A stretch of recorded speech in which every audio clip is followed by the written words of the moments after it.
Anyway, I just want to talk a little bit about sort of what social media has meant to my campaign. I'm in patient safety, and how I think that really could possibly affect Q and what lessons might be taken from it. So I'll just sort of start with my story, which was that in 2000, I lost a child to a serious and outrageous medical error. And the internet, I'm not going to talk about that part of it, but the internet was around in those days, but it wasn't like I got an email every day. It was when we were going down to the hospital for my son's operation, I think I sent 5 people emails telling them we were going. So it was really the beginning of, when my son died, the IOM report had just come out a year earlier, and the internet was really just getting going in a mainstream sort of way. So it was the beginning of a swelling patient safety movement, which grew as the internet grew.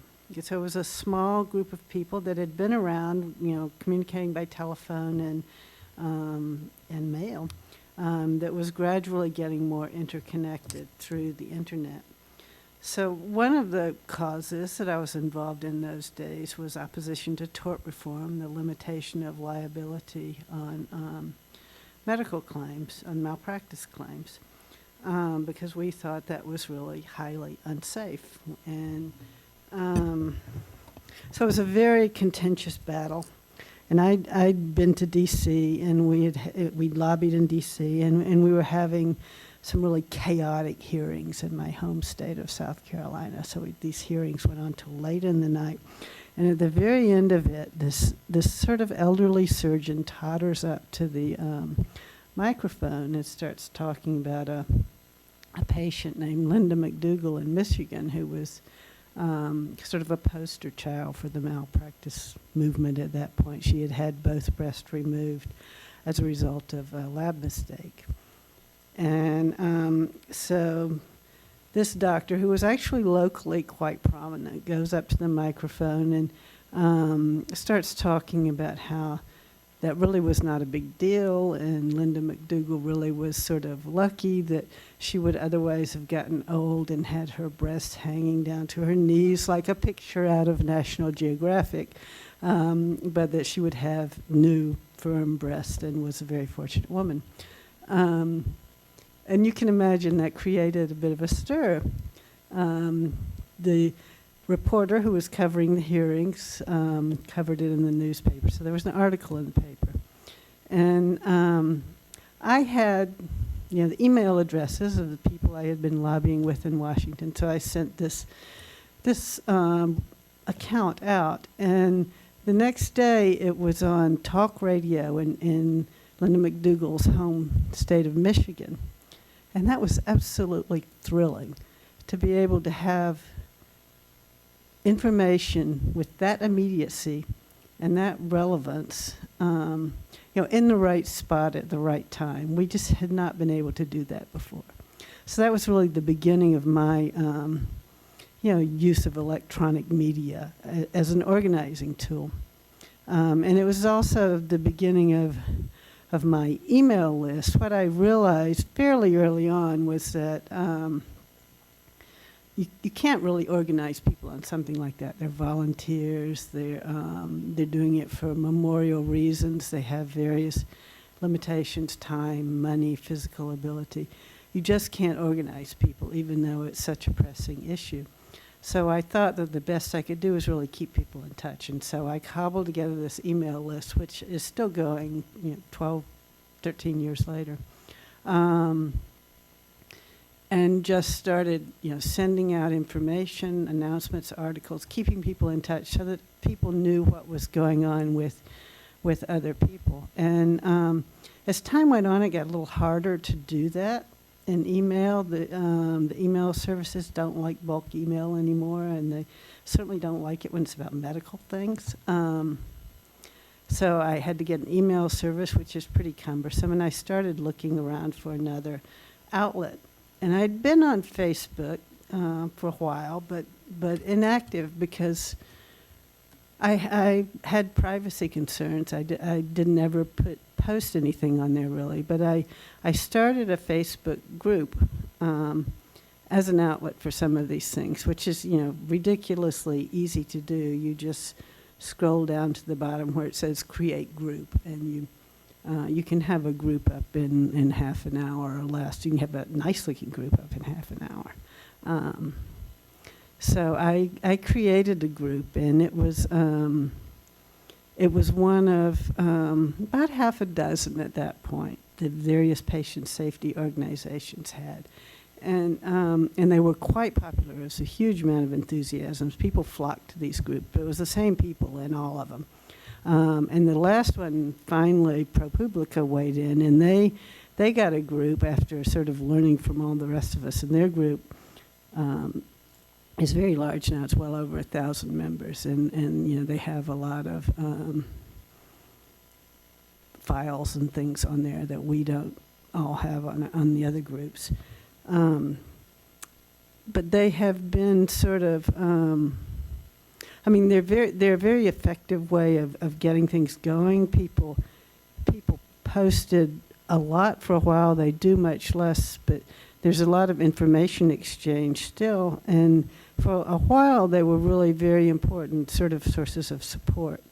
There were a few really remarkable incidents where someone was in the hospital and reached out to the Facebook group for help. And anything you put on a Facebook group goes into people's emails, so it's sort of a combination, Facebook and listserv. And so a lot of people see it. And the responses to these people's crises were really quite remarkable. They, dozens of people weighed in and really saw them through these crises with advice, which I think was very helpful. But now that's sort of calmed down. It's really not the, it doesn't have the novelty anymore. But it's still there as a good tool. And Q has a nice Facebook group, which is different from a Facebook page, but that's something we can talk about later. And then as for Twitter, I also joined Twitter about the same time, and I had the same concerns about privacy. And I didn't use it at all for a while, and then I started using it as a place to just store information, just a little filing cabinet. So anything that I saw during the day was interesting, I just put in my Twitter account.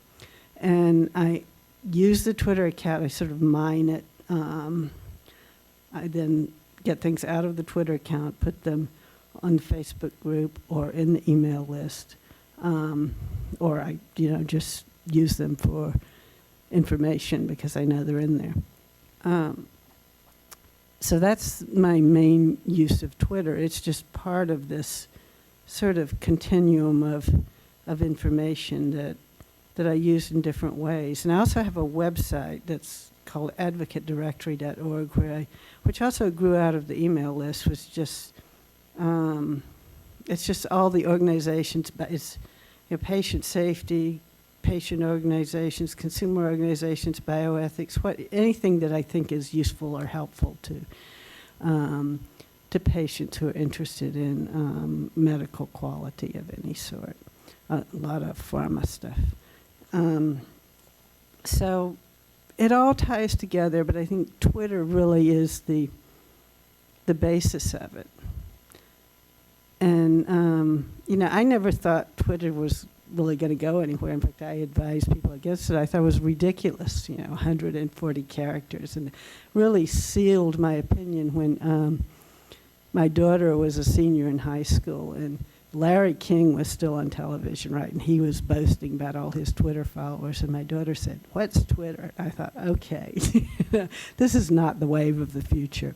But it turned out that the codger was right and the kid was wrong in that case. And I do think that,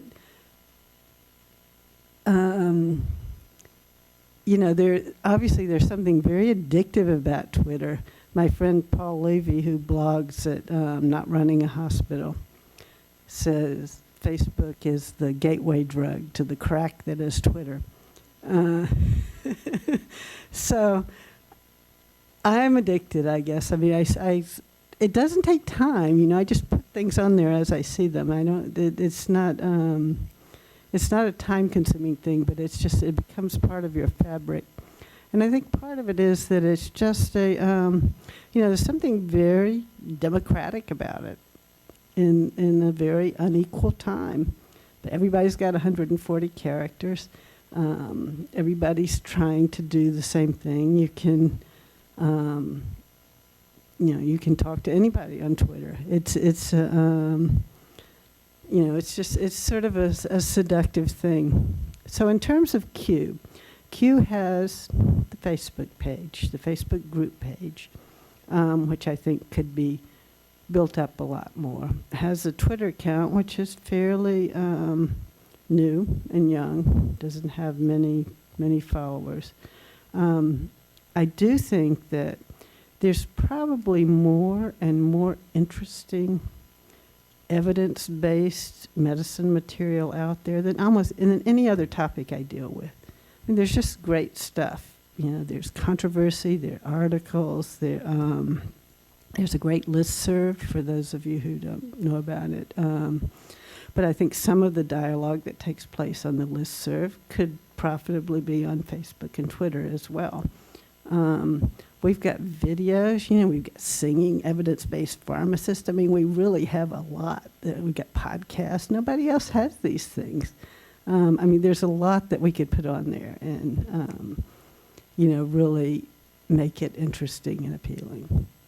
And that's, I will turn it over to Hilda.